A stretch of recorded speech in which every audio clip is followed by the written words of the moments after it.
توقف للحظات مع آراء أبرز الإعلاميين العرب حول مباراة الجزائر زيمبابوي ثم نعود.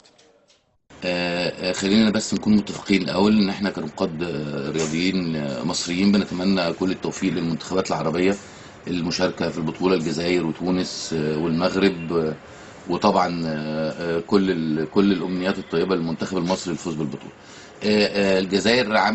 منتخب الجزائر عامل طفرة هايلة خلال الفترة اللي فاتت، كل حاسس بيها طبعا على المستوى الأفريقي، رغم إن هو لم يفز بالبطولة سوى مرة واحدة. اعتقد ان المره دي ممكن الحظ يبتسم للجزائر ويحقق انجاز ربما يكون وصول الدور الاربعه او المنافسه على البطوله. لو اتكلمنا تحديدا عن المباراه بتاعت زيمبابوي اللي جايه، فانا اعتقد ان حظوظ المنتخب الجزائري افضل بكتير لما يملكه من امكانيات. اعتقد ان الفوز باذن الله هيكون من نصيب الجزائر ان شاء الله في الجوله الاولى.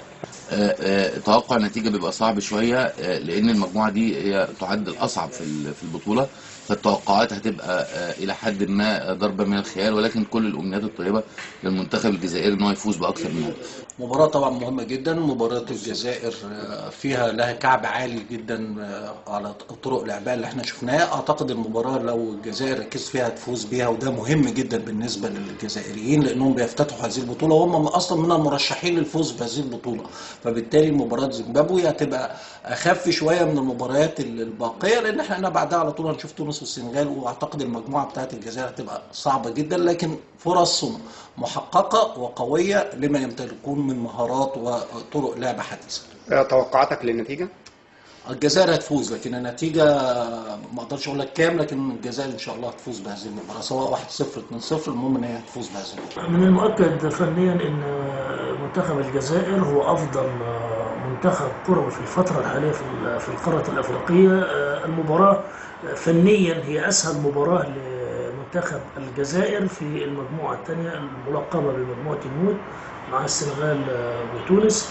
من المؤكد ان فنيا الجزائر تستطيع ان تتخطى هذه العقبة بدون مشاكل فنية. اتوقع ان المنتخب الجزائري يكسب مش اقل من هدفين، 2-0 او 3. شكرا جزيلا. السلام عليكم، مساء النور الإخوة في قناة الهداف الجزائرية. في اعتقادي أن المنتخب الجزائري هو المرشح الأول للفوز على منتخب زيمبابوي في أول مباراة في نهائيات الكان. بالنسبة للمنتخب الجزائري كل الأرقام والمعطيات ترجح المنتخب الجزائري كفائز في هذه المباراة. الجزائري يملك منتخبا قويا، أنا أرشحه في دائرة المرشحين لنيل لقب الكان. فالمنتخب الجزائري يملك أقوى هجوم في اعتقادي، لأنه يملك لاعبين كبيرين. المباراة الأولى بالنسبة للجزائر هي مصيرية، يجب الفوز فيها، فالجزائر لن تكون في مهمة سياحية، فيكفي أن نرى أن الجزائر تنتظرها مباريات صعبة، تنتظرها السنغال وما أدراك ما السنغال، تنتظرها تونس.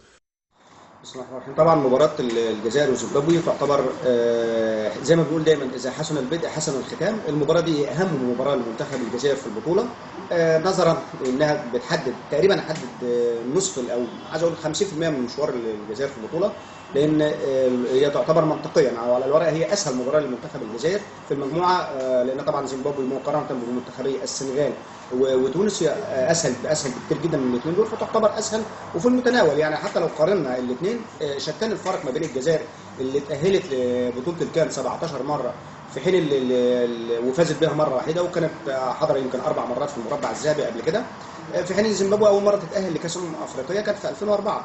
الجزائر 4 مرات في المونديال، زيمبابوي على طول بتخرج من التصفيات، فالمقارنه صعبه جدا ما بين الاثنين. يمكن طبعا المنتخب الجزائري يدج بالنجوم امثال على راسهم طبعا رياض محرز افضل لاعب في القاره الافريقيه في سنه 2016، وطبعا زملائه رياض محرز واسلام سليماني والبقيه، في حين ان المنتخب الزيمبابوي. اما بالنسبه لتوقعاتي بتوقع طبعا فوز منتخب الجزائر اللي احنا بنتمناه، لكن النتيجه دي هتبقى صعبه شويه، وان كانت مش اقل من 2-0 على الاقل.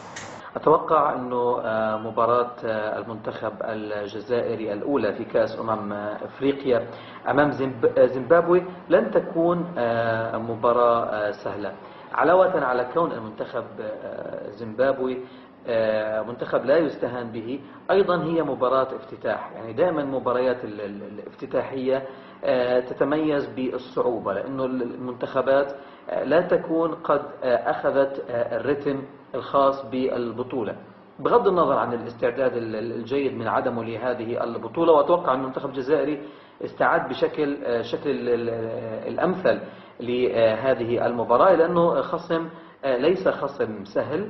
كل التوفيق للمنتخب الجزائري. 1 2 3 فيفا الجيري. أعتقد أن النتائج التي سيحققها المنتخب الجزائري في هذه الدورة، دورة كأس أفريقيا بالغابون، متوقفة على عدة عوامل، على أهمها النهج التكتيكي الذي سيتخذه المنتخب الجزائري جورج ليكانس، ومدى استجابة اللاعبين لهذه الخطة، خصوصا في محور الدفاع الذي يعاني مشاكل كبيرة بغياب مجاني. هذا المشكل سيطرح نفسه بقوة في هذه التشكيلة الوطنية الجزائرية. أما بخصوص الهجوم فأعتقد أن الجزائر تمتلك أرمادة من المهاجمين الذين يمتلكون مواصفات ممتازة جدا تمكنهم من التسجيل في أي مرمى في أي منتخب. لذلك أعتقد أن التركيز المنتخب الوطني وتركيز المدرب الوطني سينصب في محور الدفاع. وبغض النظر عن هذه العوامل أعتقد أن المنتخب الجزائري أدى يعني في الفترات السابقة وفي كأس العالم الأخيرة أدى مباريات في القمة، وأعتقد أنه يحمل يعني في نفس الوقت يحمل أمال المنتخبات العربية والجزائرية بصفة عامة. وأعتقد أنه ممكن جدا أنه يعني يحقق مرتبة مشرفة، ولم لا التواجد في مربع الذهبي. أهلا وسهلا بكم مشاهدي الأفاضل.